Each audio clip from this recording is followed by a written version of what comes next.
And ladies and gentlemen, once again, welcome to this very exciting segment on Australian Indian Radio. My name is Mahesh Chandra, and it is wonderful to have your company on this 22nd day of March 2022. And the weather here in Brisbane, from where we are streaming live to your device, is 25 degrees and sunny. So it is just a wonderful day out here in Brisbane. Well, right now, beginning the news today is this terrible story coming out of yet another aviation failure. An urgent search for survivors is underway in southern China after a passenger plane crashed into a mountain with 132 people on board. Hundreds of military personnel attempted to access the crash site overnight, with the number of casualties still not clear. Emergency workers say the crash sparked a fire in a bamboo forest in Guangxi province. The Boeing 737 lost contact with air traffic control shortly before dropping 7,000 metres in less than 3 minutes. Our East Asia correspondent Bill Birtles begins our coverage. Perhaps the most extraordinary thing about this air crash was the rapid speed with which this Boeing 737-800 plunged from the sky. According to reports of flight tracking data, it was mid-flight, just around 30,000 feet, when it rapidly descended, crashing into a remote mountainous area in southern Guangxi province.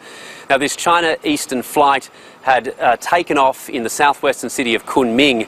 It was en route to the metropolis Guangzhou. And China's President Xi Jinping has publicly said that he's shocked by this crash. He's ordered an all-out rescue effort. More than 700 personnel deployed to that remote area through the night, trying to find any trace of survivors. But looking at the circumstances around this crash, it appears it will be more of a recovery effort over the next few days. I think this air disaster has probably been a great shock to China's aviation industry. It's the first crash in 11 and a half years. Now, that doesn't sound like a particularly long time, but in that period, China's aviation market has grown to be one of the biggest in the world. There are thousands of domestic flights that crisscross the country every day. And up until this disaster, people generally thought that the Chinese aviation safety standards were pretty good. So there is going to be intense interest in the coming weeks over what caused this crash. And of course, as mentioned, that China's aviation history has been pretty good up till now, but these things happen, and it is amazing to see how it just plunged straight down, as you will see from this next report. It's not a report, you've just seen the report, but this is just a glimpse of someone captured the crash on the CCTV.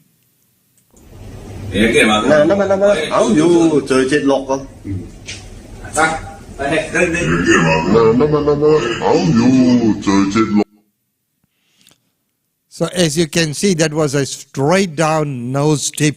Well, just touching on what we covered yesterday was that 18 billion infrastructure plan to be opened and applied right here in Brisbane. Let's take a look at that report once again.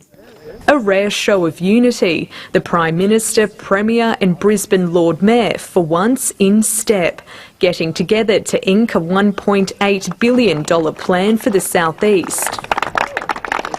It's a boost to the well-being and livability of this incredible area of Australia. This is about connectivity. It's actually another chunk in that armour of infrastructure. The federal and state governments will commit more than $600 million each, with $500 million coming from councils and the remainder from industry. The plan includes more than 30 projects, most of them already announced, from Toowoomba to the Sunshine and Gold Coasts, including a ferry terminal upgrade on Stradbroke Island, to a green bridge in Brisbane, and a motor sport and entertainment precinct at Wellcamp near Toowoomba.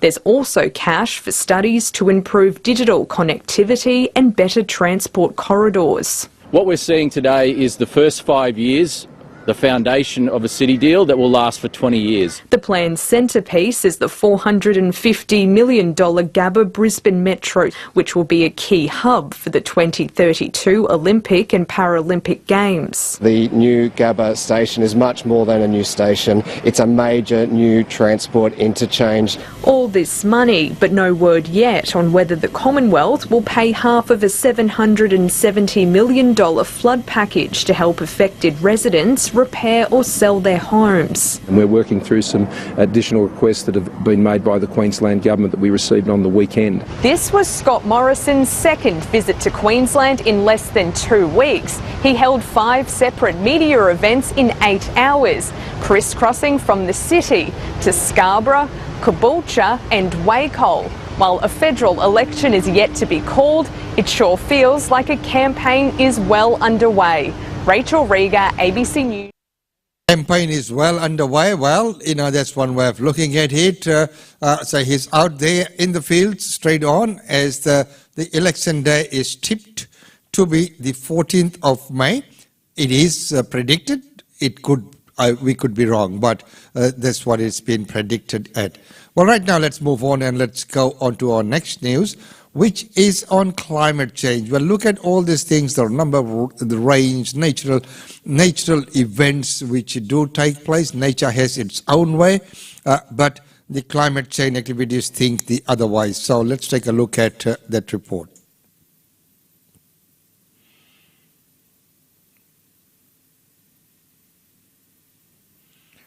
And the climate change activities have, sparked a major traffic chaos in Sydney.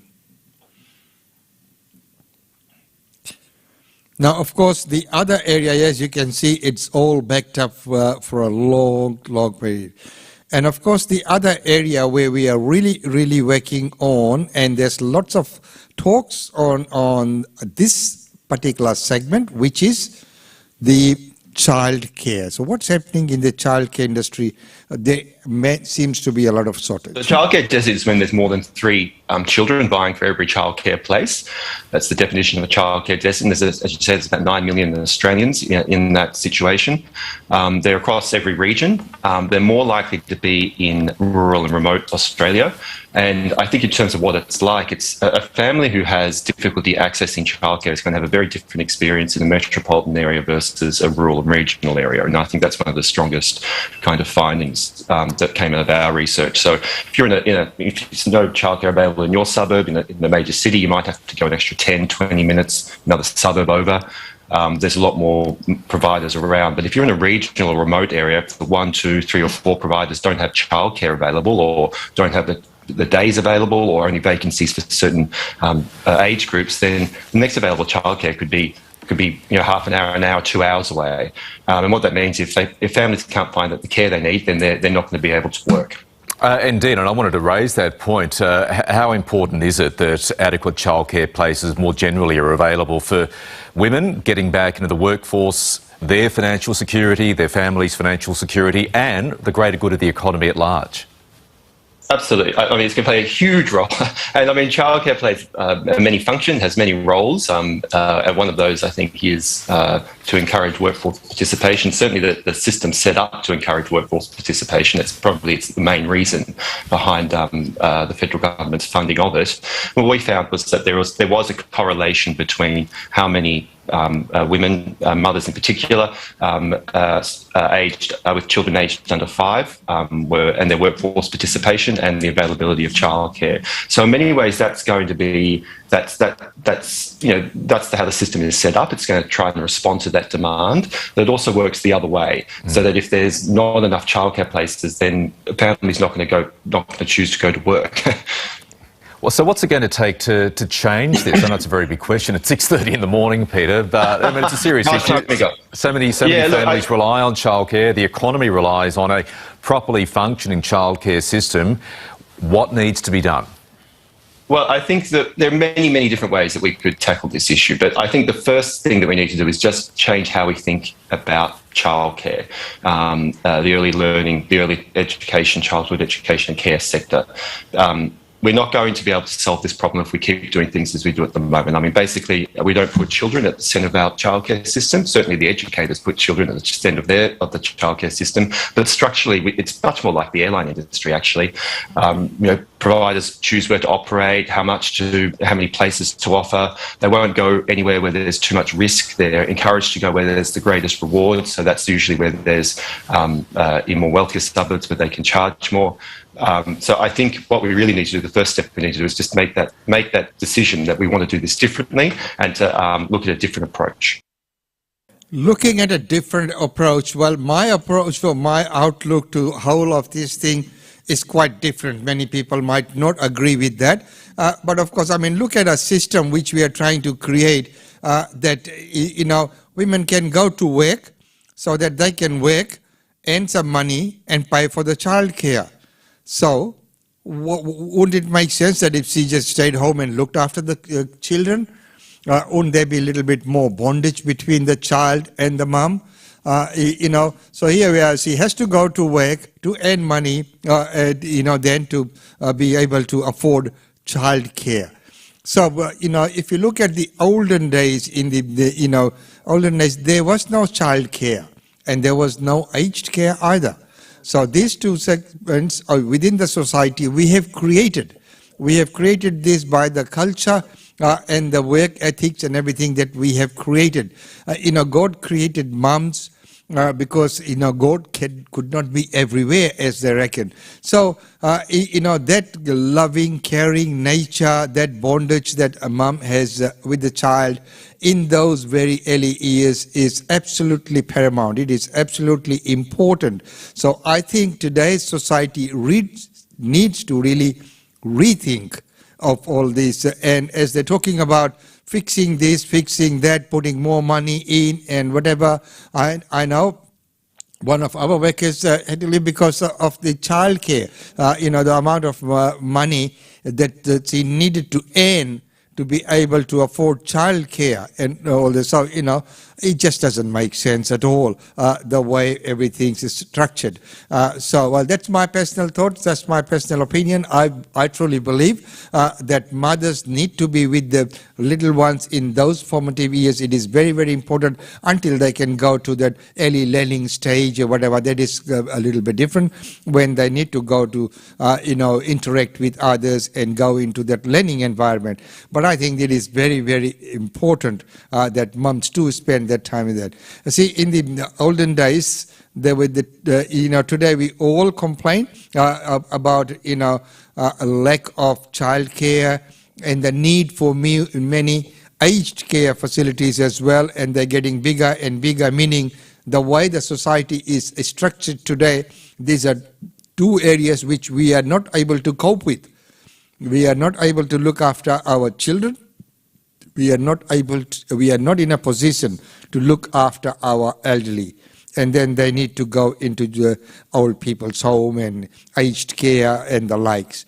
So, food for thought. And as I mentioned, these are my personal opinions. We all have our own opinions. That is my strong view on that.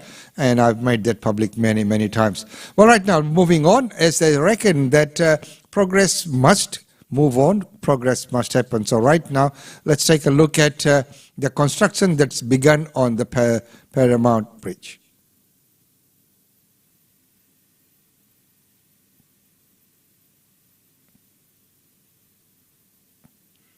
So the Parramatta River Footbridge, and this is courtesy of ABC. The work has begun on that, and it would be crossing over. That will save a lot of time as well. People will be able to, just cross over from one side. So there you can see the groundbreaking. The construction has now begun.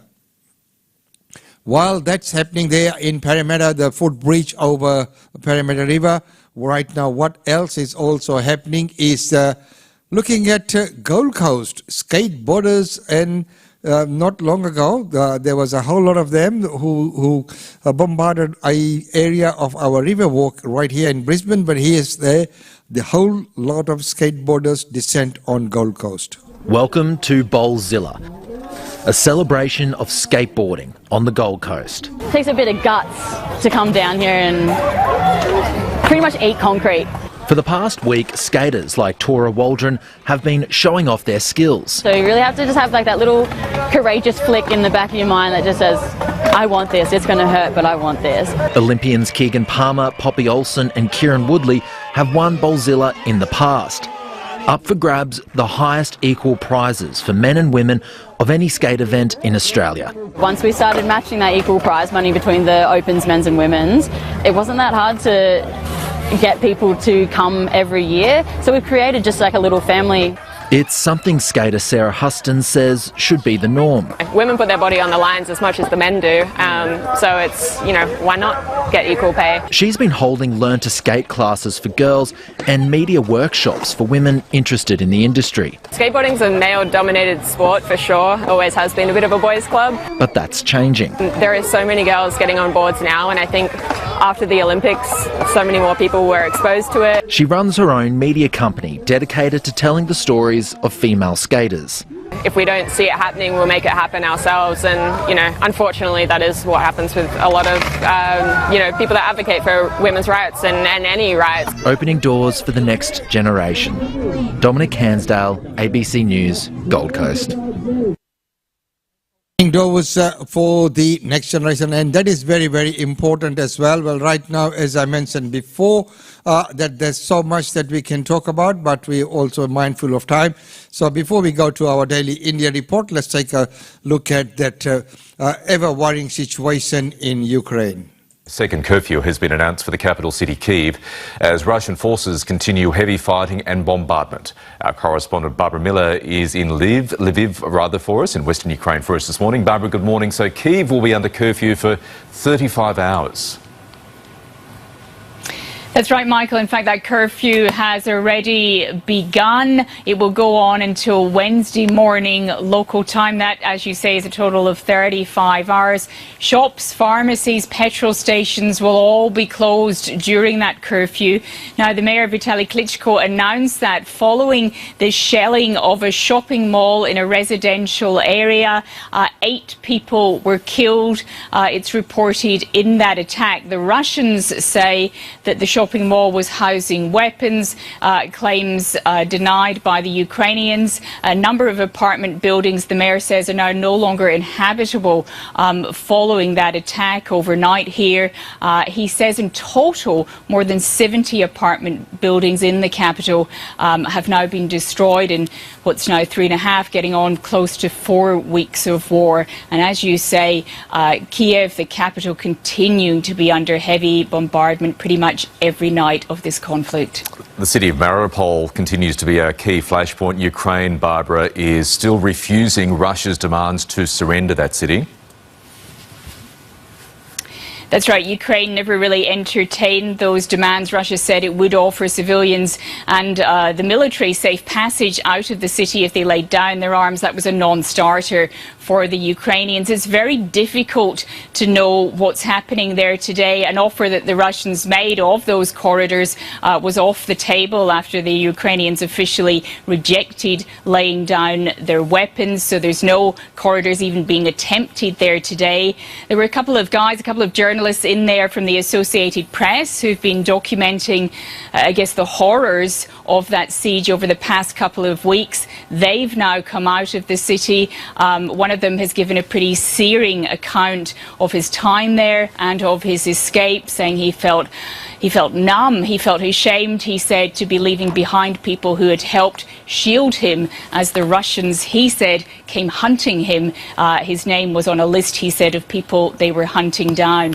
So I think it's going to be increasingly difficult to really know what's going on in Mariupol, but it's certain that the stories that we do hear will continue to be, I think, of death and destructions. The Russians really want to take that strategic port, and we're also hearing that there's been some shelling, according to the Ukrainians, some shelling on the outskirts of Odessa. Now, as you know, that's another city that people have been closely watching there on the Black Sea. That's a port that the Russians would certainly like to take, and the Ukrainians today indicating that some kind of assault on Odessa might also be beginning. Barbara. So that's the update there from Ukraine. And of course, that is the city which the Russians are really after. And we'll keep an eye and see what happens. Right now, it's time to go to our daily India report. With that, let's welcome Himanshu. Welcome to the daily India report that brings you glimpses of the changing India. In our first story, Quad Nations accepts India's stand on Ukraine-Russia war, says the Australian High Commissioner to India. Quad Nations have appreciated the role played by Prime Minister Narendra Modi to both directly and use his office to call for an end to the conflict, said Australian High Commissioner to India, Barry O'Farrell. The envoy's comments came a day ahead of a virtual summit between Modi and his Australian counterpart, Scott Morrison. Both leaders will likely discuss the crisis in Ukraine following Russia's invasion of its East European nation nearly 4 weeks ago. India has so far maintained a neutral stand on the conflict and has even abstained from resolutions passed in the United Nations condemning Russia's military onslaught on its pro-West neighbor. Yet India has consistently appealed for a return to dialogue. According to reports, India is also considering buying Russian oil at a discounted price. The Quad comprises India, Japan, Australia and the United States. Except India, the three other Quad member countries have severely criticized Russia for military aggression against Ukraine. On March 20th, after the summit talks with Modi, Japanese Prime Minister Fumio Kishida said the Russian invasion of Ukraine has shaken the roots of international order, adding that attempts to alter the status quo by using force in any region should never be tolerated.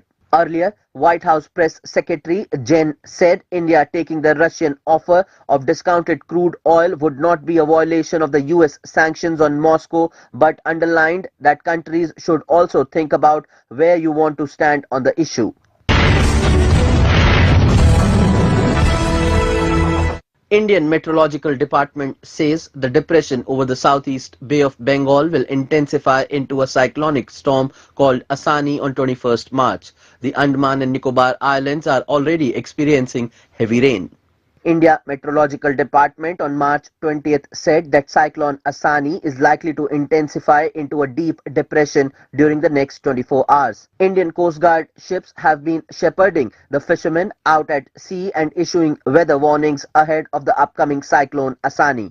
India Meteorological Department informed that the low pressure area in southeast of the Bay of Bengal is likely to intensify into a cyclonic storm by March 21st. Ministry of Home Affairs in its official statement about 2 days ago had informed that one National Disaster Response Force team has been deployed in Port Blair and that additional teams are ready and will be airlifted if required. Fishing, tourism and shipping activities have been stopped. Fishermen have been advised to return from sea. Indian Army, Navy, Air Force and Indian Coast Guard on standby. Central ministries ready with assistance if required. Ministry of Home Affairs stated.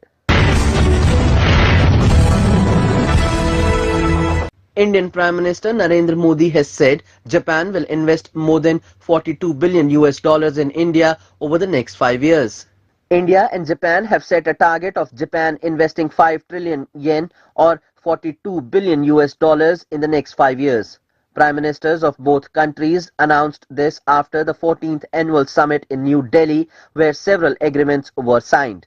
The two sides discussed various regional issues, where Indian Prime Minister Narendra Modi briefed Japanese Prime Minister Fumio Kishida on the situation at the line of actual control with China and the PLA's attempts at multiple transgression on the LAC. It was clear, however, that India and Japan differ over their stands on the Russia-Ukraine conflict. Kishida emphasized that Russia's actions must not be condoled, while Modi made no direct reference to the situation.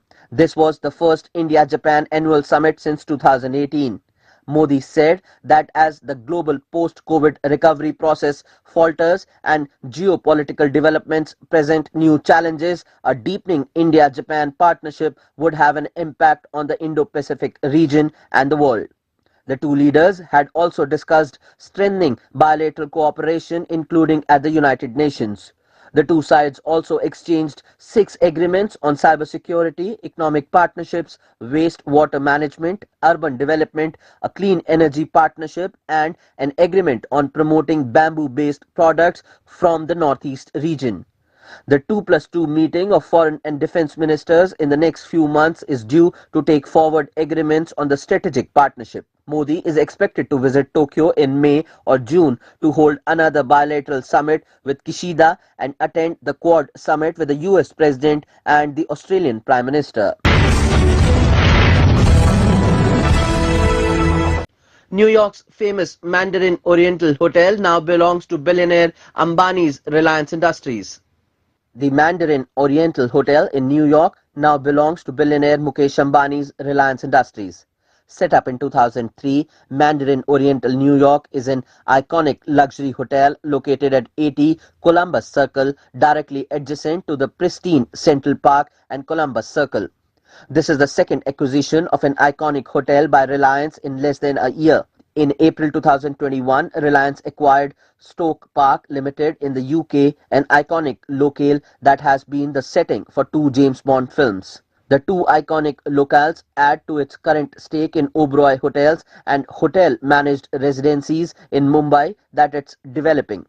Over the past 5 years, Reliance has announced $5.6 billion in acquisitions, with 45% in TMT and 23.6% in new energy. Mandarin Oriental New York has global recognition and has won several influential awards, including AAA 5-Diamond Hotel, Forbes 5-Star Hotel, and Forbes 5-Star Spa, among others.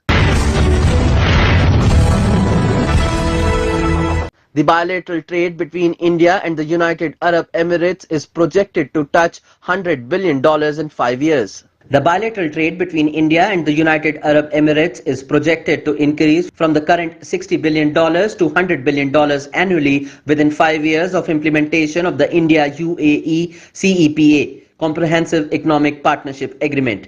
In February, India and UAE signed a comprehensive trade and economic pact that is expected to boost Indian gems, textiles, leather and sports goods. Under the pact, India agreed to provide tariff concessions on gold imports, while the UAE eliminated tariffs on jewelry imports into that country. Further, in a major boost for pharma companies, UAE has agreed to allow market access for medicines from Indian companies within 90 days of approval in the US and UK. In a written reply on 15th March in the lower house of Parliament, Lok Sabha Minister of State for Commerce and Industry, Anupriya Patel, said the pact between India and UAE is a comprehensive and balanced partnership agreement that will give enhanced market access for India in both goods and services. Anupriya Patel also said CEPA will be extremely beneficial for MSMEs, startups, farmers, traders and all sections of businesses by opening new markets, enhancing exports and boosting our economy. India-UAE CEPA will not only increase exports of goods from India to the UAE but also to the Middle East and Africa. Further, the India-UAE CEPA is expected to create a large number of new employment opportunities, especially across multiple labor-intensive sectors such as gems and jewelry, textiles, leather, footwear, sports goods, plastics, furniture, agricultural and wood products, engineering products, medical devices and automobiles. The Parliament was further informed. Indian American Shri Saini is the first runner-up at the Miss World 2021. Shri also won the Beauty with a Purpose competition during the event. Shri was also the first Indian American to win the Miss World America 2021 crown. Indian American Shri Saini was crowned the first runner-up at the Miss World 2021 beauty pageant held on March 17th in San Juan, Puerto Rico. She represented the United States at the beauty pageant. A facial burns survivor, Shri Saini is also the Miss World Beauty with a Purpose ambassador. Shri Saini hails from Ludhiana, Punjab. Her family moved to Washington, D.C. when she was just 5. Her life has not been a bed of roses as she suffered quite a lot health issues. She has had a permanent pacemaker since she was 12 and was diagnosed with a rare heart condition. Due to this, she underwent an open heart surgery. She also met with a fatal accident that left her with facial burns, but she did not let anything hold her back and emerged stronger. Having faced so many challenges, she got the purpose of her life. In an interview, she once said that it was her childhood dream to become Miss World and she wants to inspire others. Producers of the film Sarkaru Vari Pata shared a special song titled Penny. In the song, Mahesh Babu's daughter Sitara steals the show. Mahesh Babu is currently gearing up for the release of his much-awaited film Sarkaru Vari Pata, in which he will share the screen with Kirti Suresh. The makers of the film shared a special song titled Penny from the upcoming movie, which featured Mahesh Babu shaking a leg and also saw his daughter Sitara making her debut. The duo can be seen setting the dance floor ablaze, and fans hailed the father-daughter duo for their performance. Fans can't seem to get enough of the duo in the much-liked video of the song. The foot-tapping number includes glimpses of the actor making a powerful entry on a bike, dancing and winning the hearts of his fans. However, the majority of the video sees his daughter Sitara stealing the show in her black and white outfit as she pulls off some technical moves. Sharing the video with his fans online, Mahesh Babu mentioned it was a very special one for him, as he mentioned he couldn't be prouder of his rock star Sitara. The Telugu film will star Mahesh Babu and Kirti Suresh and is scheduled to hit the big screens in May 2022. Ahead of Penny, the makers released the soulful song Kalavati, which created a buzz online, and several netizens began grooving to the viral song on social media. The leading actors' chemistry received heaps of praise after the track was released by the makers. That's all for this bulletin of Daily India Report.